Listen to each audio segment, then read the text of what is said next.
안녕하세요. 오늘의 데일리 뉴스레터에 오신 것을 환영합니다. 1. 통일의 날의 징조. 2.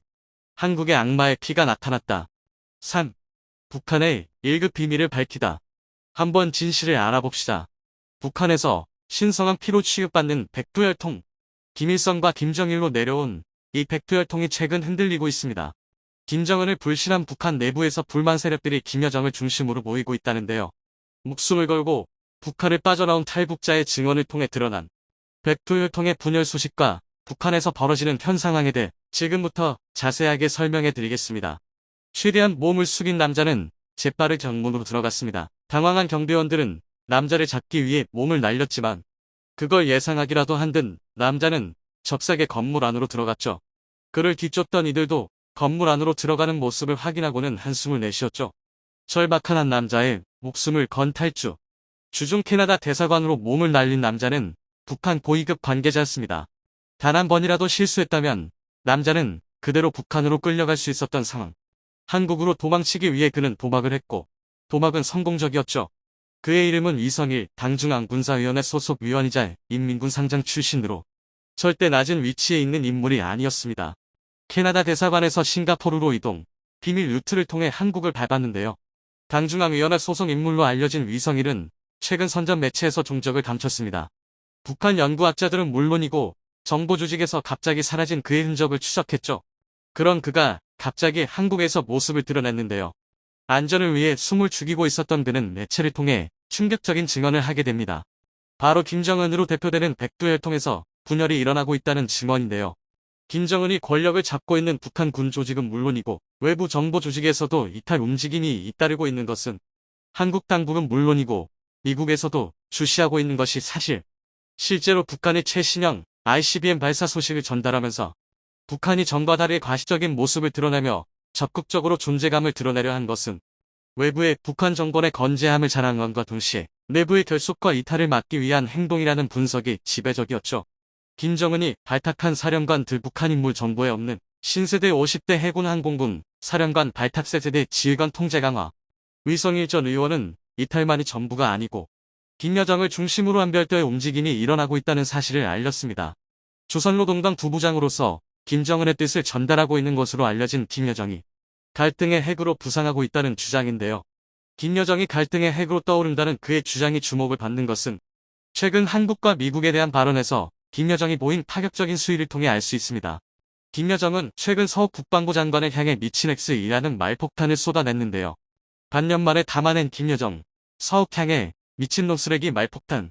조선중앙통신을 통한 담화에서 그녀는 남조선 국방부 장관은 우리 국가에 대한 선제 타격 망발을 내뱉으며 김여정, 서욱 맹비난, 심각한 위협 직면할수록 반공화국 대결 관기를 드러냈다고 노골적인 적개심을 품었습니다. 서욱 국방부 장관이 언론 인터뷰에서 북한 미사일 발사 징후가 명확할 경우 발사 원점과 더불어 서욱 이례적 경보, 북 미사일 발사 징후 시 원점 타격 능력 갖춰 지휘 및 지원 시설을 정밀 타격할 수 있다. 고 언급한 것에 감정적으로 반응한 것으로 보이는데요. 핵 보유국이라고 북한을 스스로 지칭한 김여정은 김여정남 군사대결 선택하면 핵무력 사용 위협 남향한 핵 사용 첫 번급 남조선의 많은 것을 제거할 것이라며 추가 도발까지 가능하다는 뜻을 내비치며 북한도 협조할 만큼 최대한 협조했다는 뜻을 밝혔죠. 그녀는 이전 남북공동연락사무소를 폭파하는데 상당한 기여를 한 것으로 알려진 인물. 북한 김정은의 의사도 어느 정도 반영했겠지만 그녀가 한국에게 본때를 보여줘야 한다는 강경 의견을 실었기에 폭파까지 이어졌다는 분석이 지배적인데요. 분석가들 사이에서 김여정이 오빠인 김정은보다 더 강경한 인물로 과거 김일성 김정일로 이어지는 강성 이미지를 승계했다고 바라봤죠. 발언의 수위 역시 김정은에 비해 보다 더 날 것에 가까운 언행이 많았습니다. 태묻은 조국을 배반한 들짐승보다 못한 인간 추물들이라며 모든 주민보는 노동신문에 직접 담아 발표. 군사합의 위반. 최악 국면까지 각오해야. 북김여정 탈북자 쓰레기들.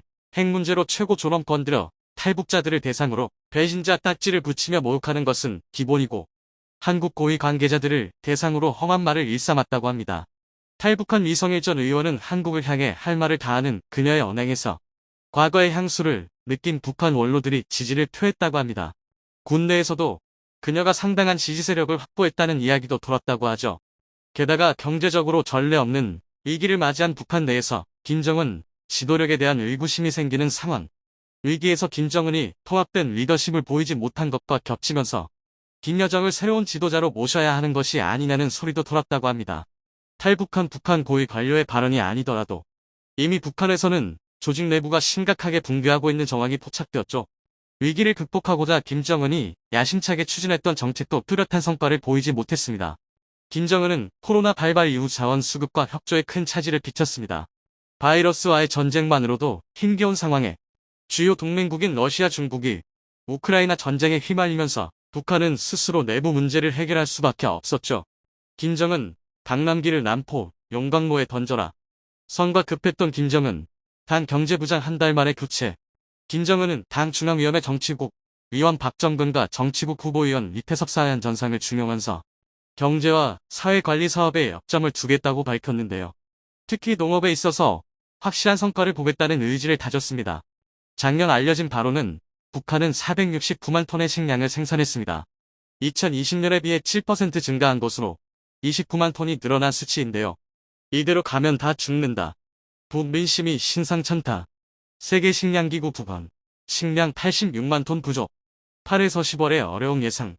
문제는 이 정도 수치로는 현재 북한 주민들을 먹여 살릴 수 없다는 것입니다. 여유분까지 고려한다면 최소 1000만 톤은 생산을 해야 하는데 야심차게 여러 정책을 펼쳤지만 뚜렷한 성과를 이루지 못한 것이죠. 노동신문은 농업과 관련한 김정은의 생각을 보도한 바 있는데요. 나라의 식량 문제를 완전히 해결하는 것이 목표로 새 시외주 이능종건설 강령에 따른 농촌 발전 전략 제시, 기본과업 식량 문제 농업부문, 국가적 투자 증대 국가 대부 모두 원재 조치호. 김정은 알곡 생산 구조, 쌀과 밀 중심으로 10년짜리 목표 제시 종합. 이를 위해서 향후 10년간 달성할 알곡 생산 목표 및 과일, 채소 생산량까지 구체적으로 당에서 제시했다고 하죠. 문제는 이러한 정책을 널리 알려 북한 주민들에게 뿌린다고 한들 이를 실천해줄 주민들은 거의 존재하지 않을 뿐더러 병으로 누워있는 주민들이 북한에 더 많은 것이 현실입니다. 북한 내부에서는 선택과 집중을 통해 농업에 역점을 두었으나 결과적으로 실패한 것이 드러난 것이죠. 심지어 국경 근처 신의주에서는 굶어 죽은 주민들이 속출, 가정에서 3, 4명이 쓰러지고 있다는 사실까지 흘러나왔는데요. 중국과의 중요 교역지로 손꼽히는 신의주 지역은 북한 내에서도 잘 사는 지역으로 거론되는 동네. 그런데 이곳에 살고 있는 주민들조차 굶어 죽는다고 하면 북한 내륙의 실상은 더 심각한 상황인 것이죠. 국경 대도시 신의주에서도 아사자 발생 식량난 공포감 터진 뒤 외곽 아닌 시내에서 굴어 쓰러지는 세대 숙출 주민들 코로나보다 더 무서운 게 굴어 죽는 것. 북한 주민들은 물론이고 공산당 내부에서도 말이 돌자 국가요일무역제도 환원복구 첫 단계로 무역회사 통폐합 지시, 내각 중심 감독 체계 구축 전문가 부족한 외화 집중 관리해야 하는 시점 도달했을 소. 김정은은 통치 체제를 유지하기 위해 더욱 포괄적인 정책을 사용했는데요. 인민의 배신자로 낙인 찍힌 이들에 대해 가혹 행위를 일삼으며 이들에게 과거보다 더 혹독한 체벌을 가했다고 하죠.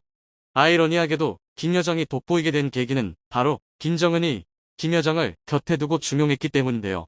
주변 인물에 대해 극도로 의심을 품었던 김정은은 소위 말하는 친위대를 육성하기보다 혈육을 챙기는 모습을 보였습니다. 자신보다 어리며 백두혈통의 일원으로 자신의 말에 고분고분했던 김여정을 발탁. 미전문가들 김정은 비서에서 정책 위반자로 지위 상승 트럭. 김여정에게 권한을 몰아주며 김여정에 대한 전폭적인 지지를 하기에 이릅니다. 심지어 김여정이 직접 본인의 이름으로 성명을 내게 해주는 권한까지 부여했죠.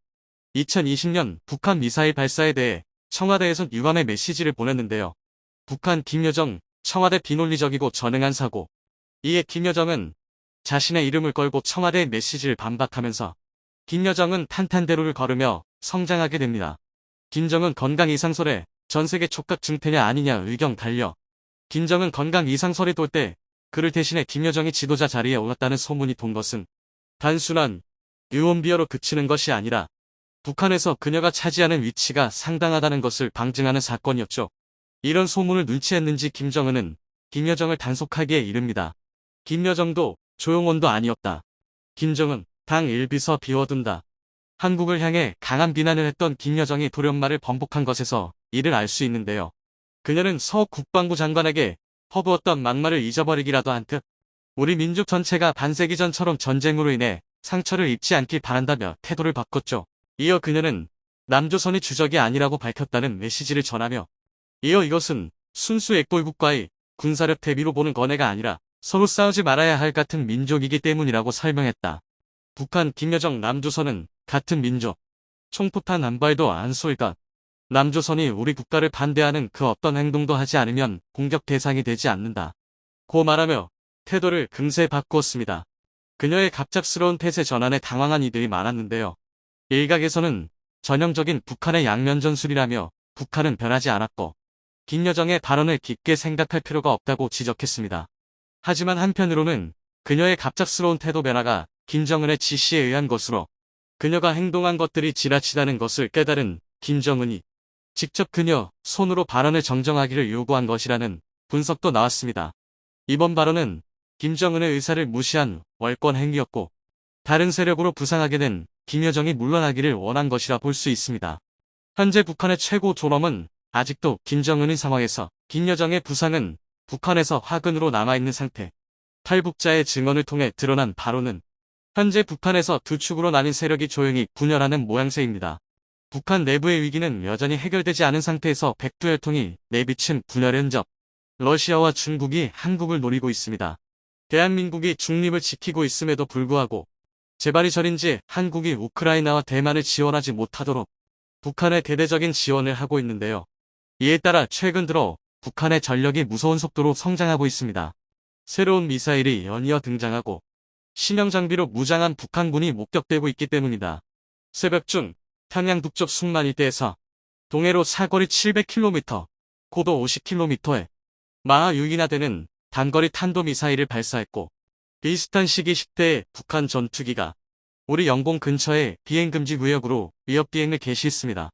또 새벽 1시 황해도에서 서해로 130여 발, 새벽 3시에 강원도에서 동해로 40여 발의 포격을 가했습니다. 각종 전투기 150대를 출격시키고 저수지에서 SLBM 발사를 테스트한 지 불과 수일 만에 대규모 군사훈련을 속행한 건데요. 이에 대해 전문가들은 기름과 부품이 없어 제대로 날리지 못하던 전투기를 갑자기 마음껏 날리는 북한의 상황이 러시아와 중국의 지원 덕이라고 분석하고 있습니다. 러시아가 국제사회에서 계속편을 들어주는 북한에 남아도는 석유 제품을 제공하고 양안전쟁에서 한국이 대만에 개입하는 것을 막고 싶은 중국이 각종 무기와 물자를 북한에 넘겼다는 겁니다. 이 때문에 우리 군에 비상이 걸렸습니다. 지금의 전력 격차라면 한국이 북한의 침략을 받아 패할 일은 절대 없겠지만 연평도 같은 북한의 기습적인 도발로 발생할 피해 규모가 크게 늘거나 유사시 북진 과정에서 겪게 될 피해가 훨씬 커질 수밖에 없는 것은 사실입니다. 그래서 최근 군에서는 새롭게 강화되고 있는 북한의 여러 비대칭 전력에 맞상대할 수 있으면서 중국과 러시아의 지원으로 강화된 북한군의 재래식 전력을 압살할 수 있는 여러 첨단 전력을 확충하고 있습니다. 또 유사시 북한을 도와 남침하려는 중국을 견제할 수 있는 전략급 무기의 개발을 추진하고 있습니다. 하지만 대중들이 뉴스를 통해 전해 듣는 소식은 굉장히 부정적입니다. 현무의 낙탄 사고, 군단급 무인기 전력화 지원 등 여러 논란과 더불어 국방 예산 삭감 시기에 우리 군이 굉장히 소란스러운데요. 그래서 무능력해진 군이 아무것도 하지 않는 게 아닌가 하고 불안해하시는 분들이 많습니다. 그런데 그렇지 않습니다. 분명 우리 군은 실책을 저지르긴 했지만 국방력 강화를 위한 여러 조치를 하고 있는 것은 명백한 사실입니다. 다만 국민들이 이를 잘 파악하기 어려울 뿐인데요. 그래서 준비했습니다. 오늘은 북의 도발에 대한 한국의 대응책에 대해 알려드리겠습니다. 요즘 국군을 가장 괴롭히는 무기는 북한의 단거리 탄도탄과 초대형 방사포입니다. 이 무기들은 발사 전 단계에서 사전 탐지가 어렵고 발사된 무기는 막기 어렵기 때문인데요. 게다가 단거리 탄도탄은 소형화된 핵무기를 이용한 기습 공격이 가능하며 이름만 방사포지 구경이 400부터 600mm에 달하는 전술 미사일급의 초대형 방사포입니다. 그런데 문제는 배치 수량이 많고 이동성이 우수해 발사 원점을 타격해도 100% 격파가 불가능하다는 것입니다.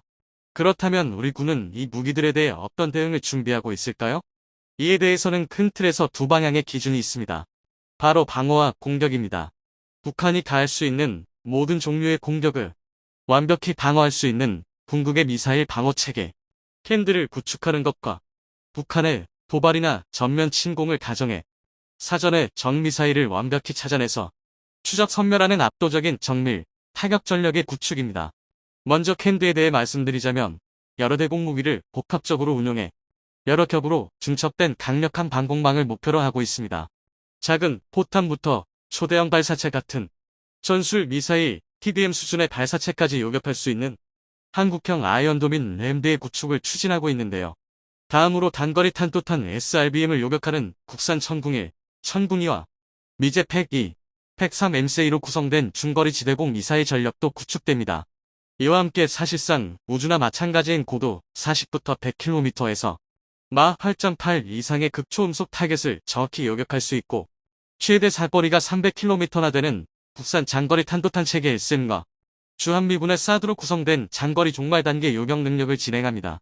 그리고 마지막으로 현재 한창 보임 논란이 일고 있는 요격고도 500부터 1000km, 최대 사거리 900부터 2500km인 SM3 계열 미사일의 도입과 LSM 기반으로 개발이 추진되고 있는 한국형 SM3급 요격 미사일과 KF-21 보라매를 이용해 상승 단계에서 적미사일을 요격할 상승 단계 요격 미사일로 구성된 ICBM 대응 전력이 바로 한국이 구축 중인 캔드의 핵심 요격 체계입니다. 이렇게 나열해보면 한국이 구축하는 요격 체계가 상당히 뛰어나 보이는데요. 그런데 오히려 이 엄청난 체계를 보고 한국이 과연 이런 체계를 갖출 수 있겠냐고 불신하는 분들이 많습니다. 너무 종류가 많고 다양한 데다 레이저 무기처럼 공상과학에서 나올 것 같은 무기들이 많아서 명백히 군에 배치됐거나 개발을 앞두고 있음에도 잘 믿지 못하시는 건데요. 하지만 그런 불신과 달리 우리 군의 준비는 차근차근 착실히 진행되고 있습니다. 좋은 예시가 바로 현재 추진 중인 국군의 5차 신속획득 사업입니다. 신속획득 사업은 갑작스런 군사적 패러다임의 변화 혹은 적대국의 새로운 무기체계로 인해 급격히 대두된 위협에 빠르게 응하기 위해 만들어진 새로운 제도입니다.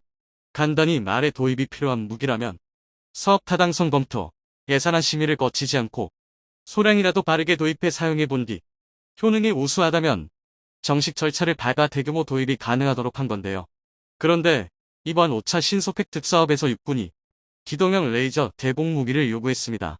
여기에는 레이더, 열화상, 레이저를 탑재한 요적 차량으로 무인기의 탐지와 추적 그리고 요격을 원샷으로 해결한다는 것입니다. 그리고 이는 달리 말해 국군이 신속획득 사업에 올릴 수 있을 정도로 우수한 레이저 무기를 이미 우리 방산기업에 양산할 수 있다는 뜻이기도 한데요. 실제로 한국은 무려 2020년에 외국 국빈을 초청한 자리에서 20kW 레이저를 이용한 요격 시험을 공개한 바가 있습니다. 그러니까 적성국의 미사일을 요격하는 시스템인 캔들을 의심할 필요는 없습니다. 하지만 아무리 적의 공격을 완벽히 막을 수 있다고 할지라도 그저 막고만 있는다면 거대한 샌드백 신세를 면하기 어렵습니다. 그러므로 우리를 공격하려 하거나 공격한 적에게 곧바로 몇 배의 보복을 할 수 있는 강력한 타격 자산이 필요한데요. 그래서 현재 우리 군은 여러 타격 전력을 구축하고 있습니다. 현재 국군이 보유 중인 반격 자산으로는 먼저 육군의 Me70A1 MLRS가 발사하는 어택츠 그리고 현무기가 있습니다. 또 공군은 외산 무기인 타우러스, 슬래미알과 국산 무기인 KGGB를 준비했고 해군은 해성3, 대령 한대지 순항미사일을 보유 중인데요. 그런데 우리 군은 이것도 모자라다고 생각했는지 천무 다연장목 회색 구경을 400mm 크게 늘린 천무 이하 KTS-SM 그리고 4부터 8톤의 초고질량탄두를 탑재한 현무사, 현무, 장거리 공대지 미사일 천룡과 이를 축소한 버전인 중거리 공대지 미사일, 도선 만창호급 잠수함이 운용하는 현무사사 SLBM을 개발했거나 개발 중입니다. 이 모든 무기체계가 10년 안에 배치되어 우리 국경에서 북한과 북한을 돕는 중 러의 군대를 견제하는데요. 그런데 이렇게 우수한 방어무기와 공격무기가 있어도 적을 정확히 파악할 수 있는 눈이 없다면 무용지물이나 마찬가지입니다. 그래서 대한민국은 감시정찰자산 전력을 강화하는데요. 최근 우리 군은 미군의 도움 없이 우리 손으로 국토를 위협할 수 있는 적대국의 모든 무기체계를 실시간으로 감시하고 유사시 우리 측의 타격 자산을 유도할 수 있도록 감시정찰 자산 확보에 매진하고 있는데요. 육군에서는 도수로 날릴 수 있는 소형 드론과 대대급은 정찰 드론의 배치와 동시에 사단급, 군단급 제대가 사용할 무인기의 개선 작업이 진행되고 있습니다. 기존 사단급 무인기 쿠스구이, 산지 등의 환경에서 사용하기 어렵다는 점이 지적되자 차세대 사단급 무인기를 개발하고 있고, 군단급에서 사용하던 송볼매 무인기 역시 MQ-1C 그레이 이글과 맞먹는 군단급 무인기 개발이 막바지에 있습니다. 또 공군에서는 신호정보뿐 아니라 염삼정보와 화함정보까지 탐지할 수 있는 고성능 신형 백두정찰기의 개조 작업을 진행하면서 지상의 여러 설비를 관찰하는 대지상 조기 경보 통제기인 합동이동 표적 감시기의 도입까지 검토하고 있습니다.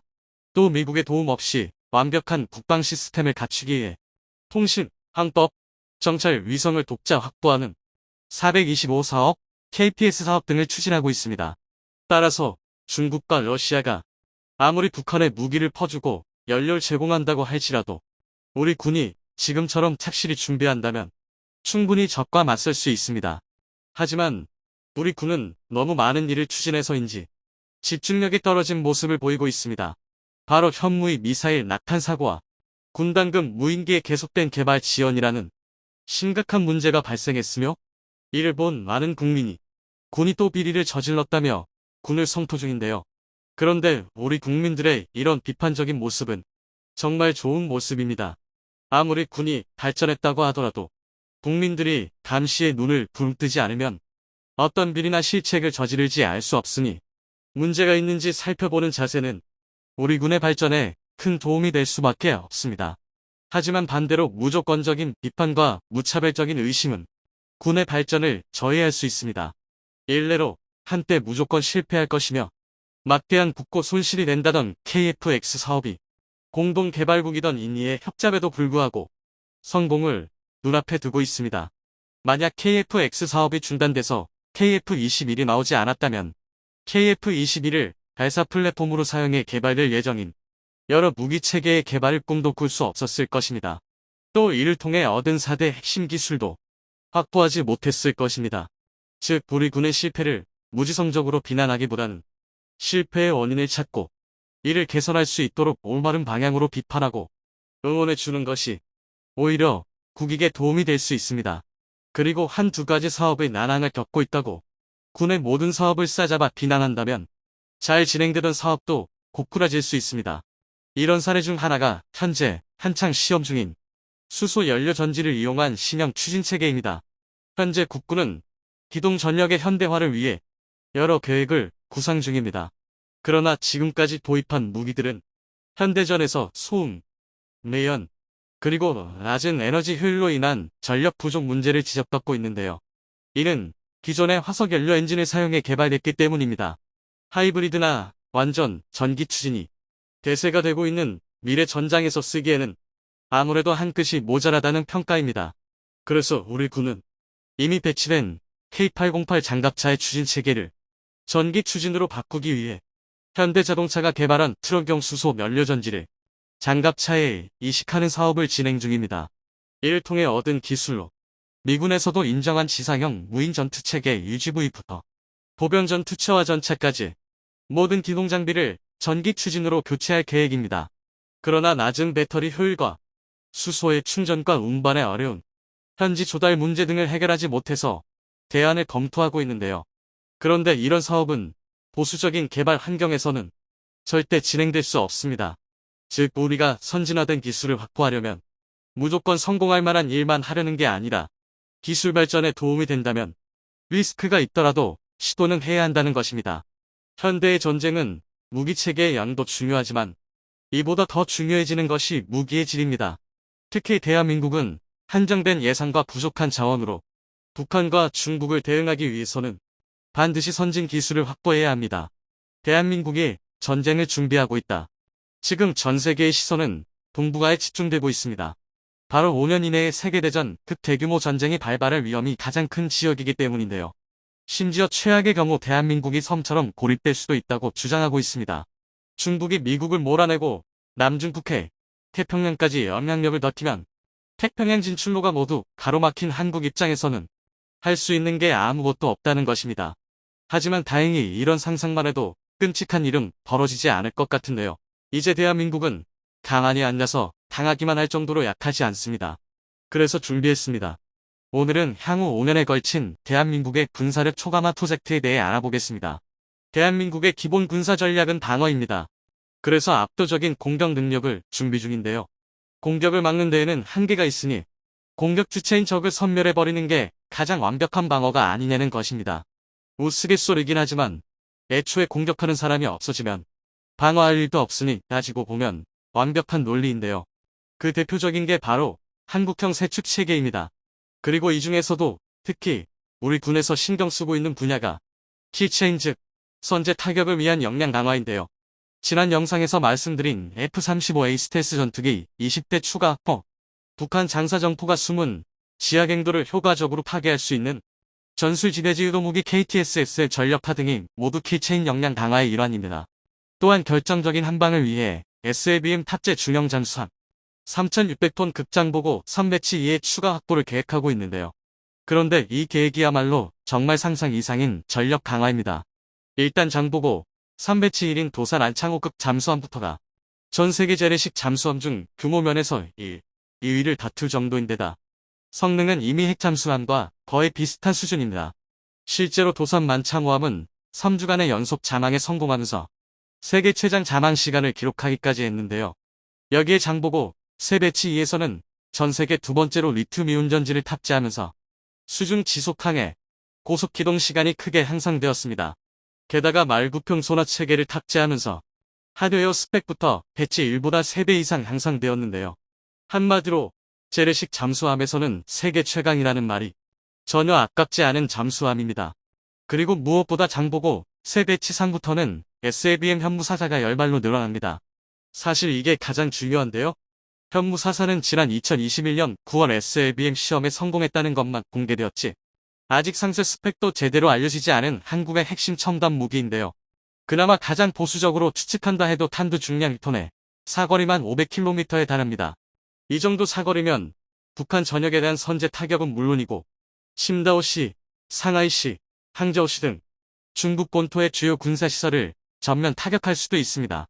더군다나 SLBM은 잠수함에서 발사된다는 특성상 미사일을 발사하기 직전까지 상대가 대응하는 게 불가능에 가깝습니다.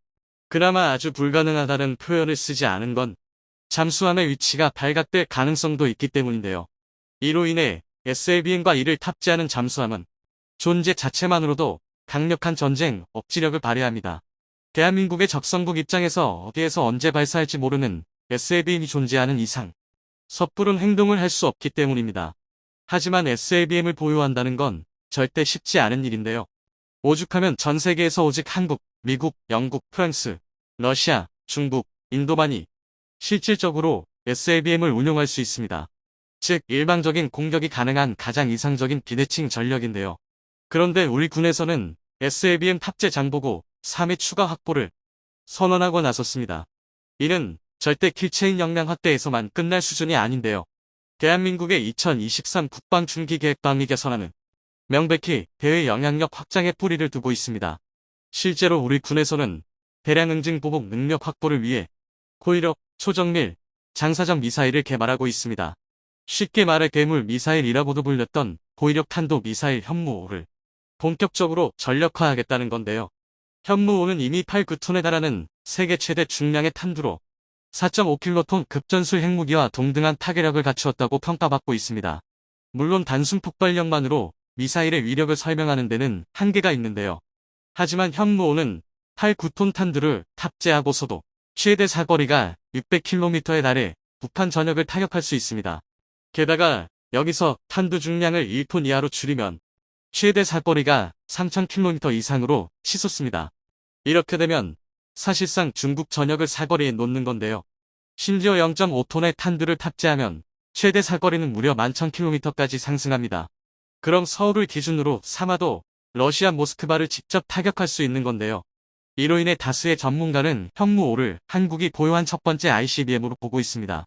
다만 국제적 분쟁을 줄이기 위해 탄두 중량을 높이는 방향을 선택했다는 건데요. 하지만 이런 상황에서 현무5의 수량을 증대시키겠다는 건 결국 불안한 동북아 정세에 발맞춰 외부 영향력을 확대해 나가겠다는 의미입니다. 이뿐만이 아닙니다. 우리 군에서는 총력전 체계를 더욱 단단하게 구축하고 있는데요. 우선 포방부라는 별명답게 탐지 거리만 70km에 달하는 대포경 탐지 이사 레이더인 천경2의 전력화를 완료할 예정입니다. 또한 기존 대비 원격 운용거리 10배 증가, 동시 표적 탐지 능력 2배 증가, 탐지 정확도 14% 향상, 전개 시간 66% 감소, 철수 시간 33% 단축 등 혁명에 가까운 신형 4단급 대포병 탐지 레이더 추가 개발 또한 계획 중인데요. 이번 우크라이나 전쟁을 통해 대규모 함한 구성이 아니라 족집게 포격이 전술적으로 더 중요하다는 게 밝혀진 만큼 우리 군에서도 포격 정밀도를 더욱 강화하는 모양새입니다. 하지만 여기서 끝이 아닙니다. 해군에서는 2800톤급 신형 호위함인 포항함, 천안함, 춘천함의 전력화를 완료하고 추가로 차기 최신형 호위함인 FFX 배치 3 전력화를 준비 중입니다. 지금까지 공개된 정보에 따르면 FFX 배치 3은 통합 마스트와 사면, 고정형 이살 레이더를 탑재한 스텔스 형상으로 계획되고 있는데요. 게다가 KVLS-16셀에 해공 대함 유도탄 방어 유도탄, 홍삼어 장거리 대잠월, 해룡 전술 한대지 유도탄 등을 탑재하면서 말만 호위함이지 사실상 구축함급 화력과 탐지 체계를 보유할 예정입니다. 이는 연안 방어의 최전선인 해역함대의 전투 수행 능력을 강화하기 위함인데요. 가장 최근 001형 항공모함 무력 시위만 봐도 알 수 있듯이 중국은 한국의 서해를 시작으로 태평양 영향력을 강화해 나가고 있습니다. 만약 한국이 대항 작전에만 전력을 투자하고 연안 방어에 소홀히 한다면 빈집털이를 당하기 딱 좋은 조건인데요. 하지만 FFX 배치 3처럼 충분히 강력한 호위함 전력을 보유할 수 있다면 오히려 역으로 중국 해군의 대항 진출을 봉쇄할 수도 있습니다. 드레시를 다지겠다는 건데요. 같은 의미에서 공군 또한 대대적인 재개편을 계획 중입니다. 일례로 현재 우리 군의 주력 항공기인 F-15K와 KF-16의 성능 개량을 통해 표적 탐지 추적 능력을 고도화하고 명중률 및 전자전방어 능력을 최고 수준으로 유지하려 하고 있습니다. 그리고 여기에 KF-21의 전력화를 통해 노후화된 F-4, F-5를 드디어 완전히 대체할 예정인데요. 계획대로 순조롭게 세대 교체가 이루어진다면 우리 공군의 전력 운용 구조가 전부 4세대 이상으로 교체되는 것입니다. 이제야 선진 강군이라는 이름이 아깝지 않은데요. 실제로 최근 미국 뉴스월드 리포트에서 발표한 내용에 따르면 한국은 2022세기에서 가장 강력한 국가 6위에 랭크되었습니다. 차례로 미국, 중국, 러시아, 독일, 영국이 한국보다 우위에 있었는데요. 반면 일본은 8위에 불과했습니다. 이는 대한민국이 비단 군사력뿐만 아니라 문화, 경제, 시민의식 등 모든 지표에서 선진국의 반열에 올랐다는 방증인데요. 이제 대한민국이 군사적 충돌의 등바구니에서도 자신의 이권을 주장할 수 있을 만큼 강한 나라가 되었다는 게 실감이 납니다. 분이 다가오는 동북아의 소용돌이 속에서